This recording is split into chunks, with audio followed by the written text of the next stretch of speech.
nhiều người lắm á, nhiều lắm đó.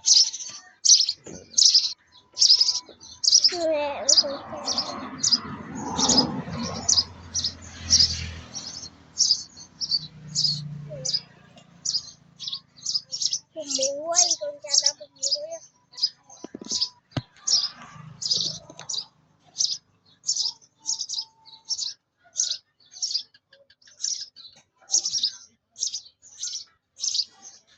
cho chị ơi về khơi nhá con cha bụng muối muối tí bầy bây sao bụng muối này Nó liên tục.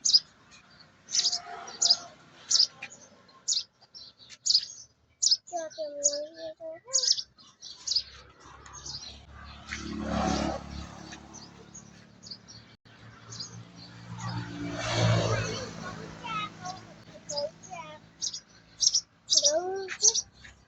hai con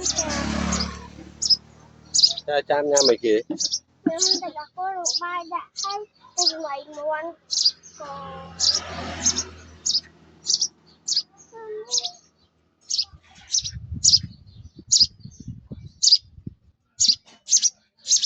buộc máu phải buộc máu sao ra thì buộc máu rồi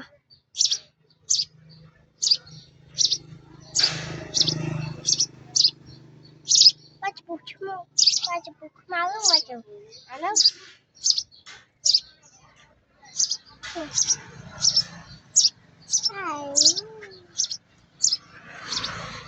môi ấy môi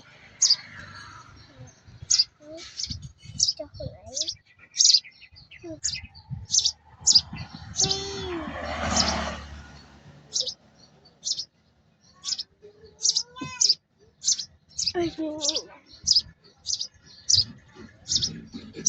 anh một tay việc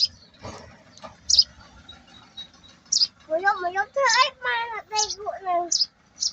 bây giờ nó cho tôi đây gội đây cái